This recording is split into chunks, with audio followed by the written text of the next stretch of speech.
So my name is Nikki Adeli. I'm a junior at the Science Leadership Academy. And today I want to start my story by where it actually started.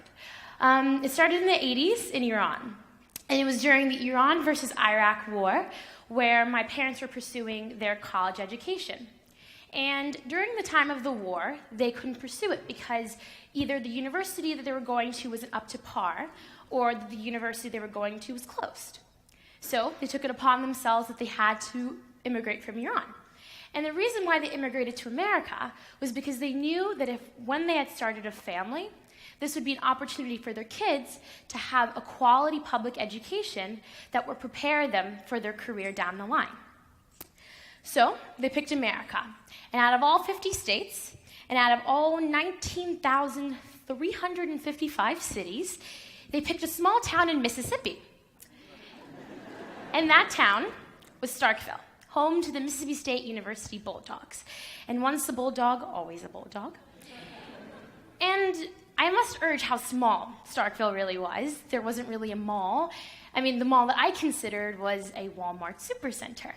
And there weren't many distractions as a child. The really only things I focused on was school and soccer. And you would think that if there aren't many distractions, that there would be a quality schools in this town. And as much as I love Mississippi, this is where I learned to ride my bike, where I learned to fall off my bike, and where I grew up. And whenever someone asks me, where are you from, I always say I'm from Mississippi. But the one thing that I questioned that I didn't have the opportunity to have in Mississippi was the ability to critically think.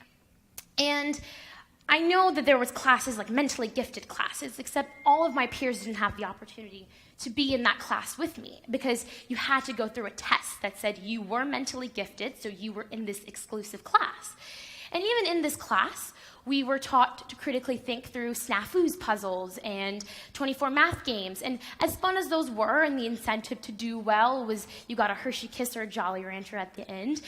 I mean, I did well because I like candy, but I really wanted to learn how to critically think in the subjects that someday down the line I would end up pursuing, like math, like science, and like reading.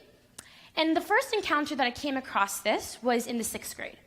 So in the 6th grade, we did a whole unit on the frog. And my teacher said at the beginning of the quarter that if I wanted to dissect a frog, I had to go through a test. And I knew that I had to do well in this test because every day when I went home from school, I always saw on TV that people like Hillary Duff were dissecting frogs, so I had to dissect a frog.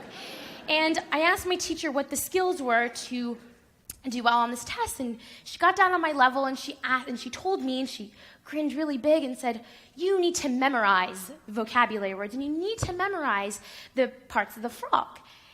And at this moment, I came across the question of what did it really mean to learn? Because neither of the two times that she had brought it up said, you need to learn about the frog, you need to learn the vocabulary words. And it was exactly this that took me onto this adventure of what was the potential for kids in these towns because they were said to be geographically disadvantaged.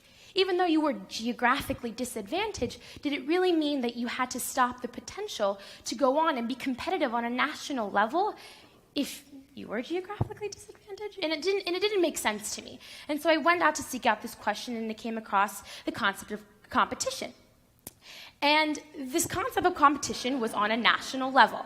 And many times you hear that, America is very powerful as a country, but you always hear that we are competing with other countries, and it's countries like South Korea, for example, and that if we want to do well, we need to do something like people who are second in education. So this is Kim Ki-hoon. Kim Ki-hoon is an English teacher in South Korea. Now, what makes Kim Ki-hoon different is that his salary is $4 million a year. Yeah, you don't hear an English teacher in America getting $4 million a year. And what he does is that he runs a cram school in Seoul, South Korea. And it sounds exactly what it sounds like. So he does test teachings to prepare kids to do well on their university exam. And that's the goal for kids in South Korea, because their way of becoming successful and to doing well in their country and to possibly come to America is to do well on this exam. So that's their goal. So from a young age, they're taught to do well on tests, and that tests matter, and that if they want to do something in life, they have to do well on these tests. Another country that also is going in that type of direction is Iran, more closer to home for me. And for the past 2 summers, I've had the opportunity to go to Iran and to really observe the education system in Iran and get to talk to students. And to give some background on what the Iranian education system is like, specifically in high school, is that your first 3 years are catered to a major that you declare in your 9th grade year. So whether that's math, whether that's biology, social science, what have you. And then your 4th year is dedicated to doing well on the university exam. And what they do is that they give you a multitude of tests to make sure that you do well on that university exam. And when I got to talk to all these kids who I was teaching at one of the English schools, was that they kept calling me lucky. And they kept saying, Nikki, shoma kheli khosh shansin, which in English means you're lucky. And I stepped back and I asked them, I said, well, why do you think I'm lucky? And they said, because the things like volleyball that we do and playing the violin, that doesn't count towards what we actually apply to when it comes to applying to colleges. Because in Iran, the way you get accepted to a top university is based on your national ranking on a test. And little did they know that during the time that I was having this conversation with them, which was last summer, they didn't know that in Philadelphia specifically, there were budget cuts. Budget cuts that specifically targeted arts and music and after-school clubs. And when I realized this, I said, well, if there are these types of things that are being cut, universities and other outside programs would have to focus on the test because that's all that's left. And we as a country, we don't focus on creating a good test taker. At least that's what I think. I mean, the value and the purpose of schools is to grow a citizen. And the citizen is to be a multitude of personalities. It's someone who's open-minded, knowledgeable, and someone who, in the long run, can give back to their community. However, the way I see it is that this is not the way we're going, because the majority of what we're funding is to testing and to make sure testing comes into play, now which I'll touch on later. And what I want to talk on is why I actually ended up doing this TED Talk. So when I first heard the theme of the new workshop of the world, the first thing I heard was workshop. And when I heard workshop, I thought of a birdhouse. Now, the concept of a birdhouse to me is that you build a birdhouse to grow and to nurture and to hope that one day those birds will make your birdhouse their own home. I see schools the same way, is to grow and to nurture these young minds into the future leaders of tomorrow and to grow them into citizens. However, if we are as diverse as Philadelphia is and as diverse as the country we are, why are we putting kids into standards to reach for them to then fulfill any sort of potential they might have? And it's this that confuses me, because 44% of students in schools right now don't even feel a sense of self-worth. And it's this that we always applaud quirkiness and individuality, and this concept of individualization that we aim for as a country, that you're allowed to think outside of the box, and you're allowed to speak up in class, but we never advocate for it. And specifically this. So I talked about funding, and when it comes to funding, the first thing on top of my mind is governmental programs. And if you see here, it's probably fine print, but I'll read it for you. So one of the parts of this fact sheet says, your state can win this grant that will only help students outcompete workers around the world, but also to fulfill their God-given potential. So this is saying if you do well on the tests, we will give you funding to then fulfill this God-given potential. So you would assume that it would actually be the other way around if God is giving you this potential. Then, thank you.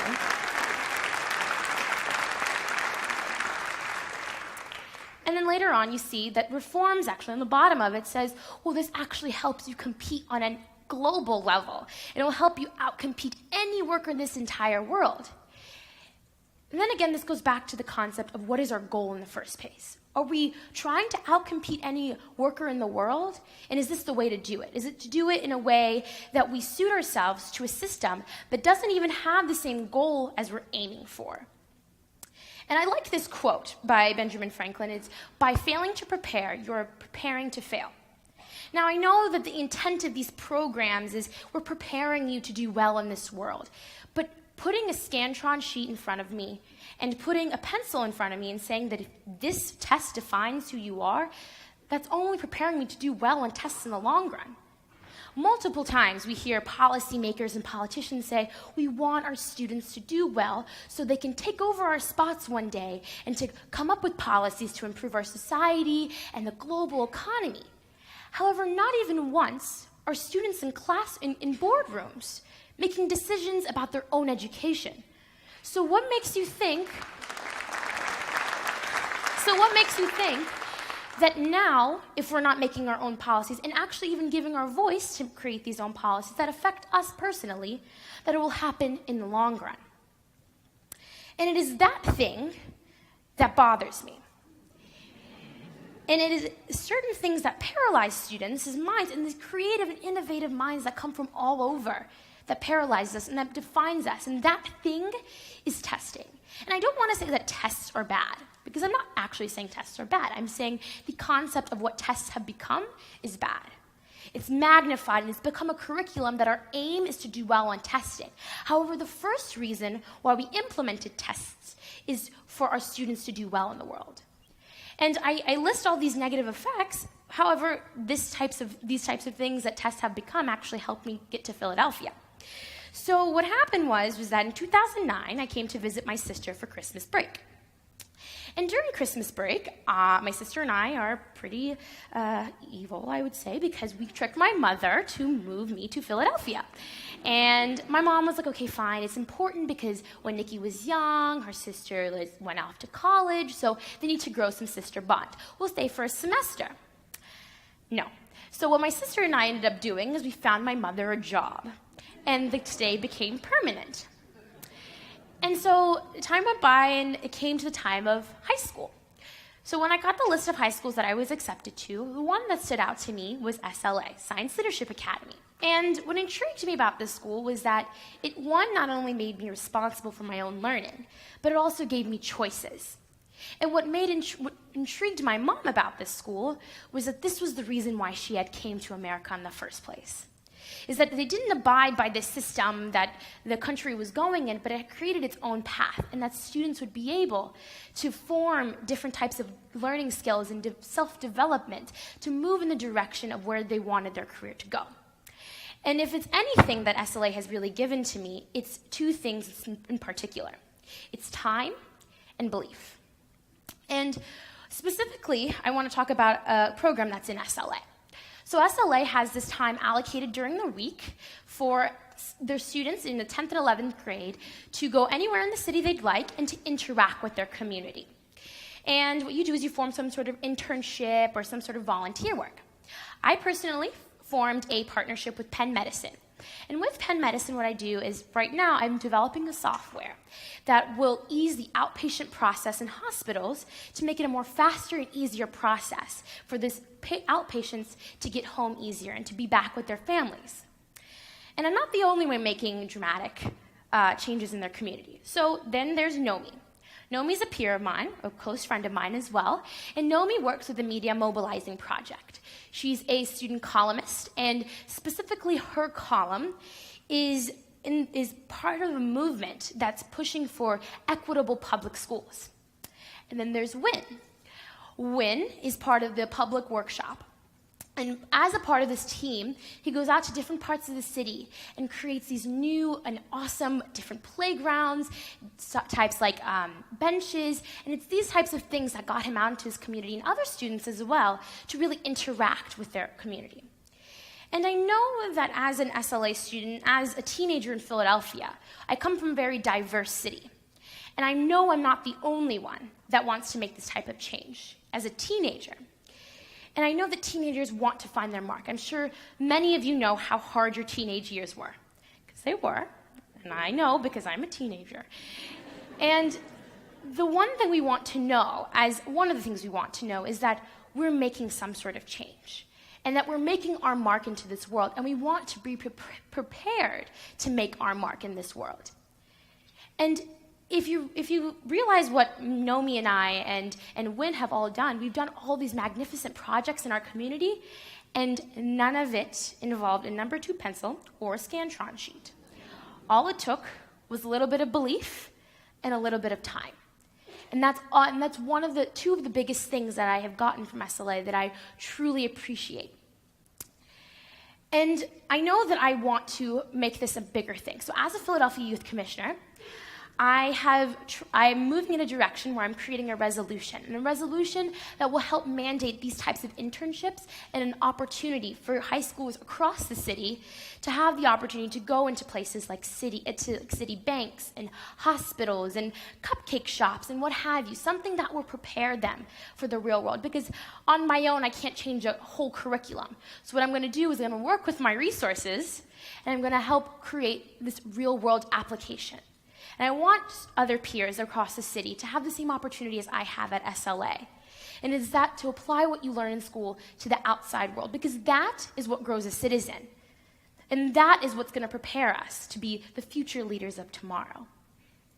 And I like this quote by director Steve McQueen, and it's, "School was painful for him because so many beautiful people didn't achieve what they could achieve because no one believed in them." And I want this, my entire talk to have some sort of call to action. And so as a city, I would like to call this to action. And as adults in this room, as many community leaders as you all are, and to anybody watching as well, is that I would love for adults and community leaders to really believe in this generation in Philadelphia right now. Because it's a matter of our belief that we know that we can accomplish something. And it's that I would love for people to set high expectations for teenagers and set high standards, but to help us along the way. Because our teenage years are the years where we're going to fail and the years where we're going to make mistakes, but we need a mentor beside us. And many times, as I've said today, is that many politicians and policymakers and any adult has said, we want our students to be the future leaders of tomorrow. But how about making them the present leaders, the leaders of today? And the only way you're going to do that is by investing into the present. And if you are to invest into the present, I rest assure you, the future will take care of itself. Thank you.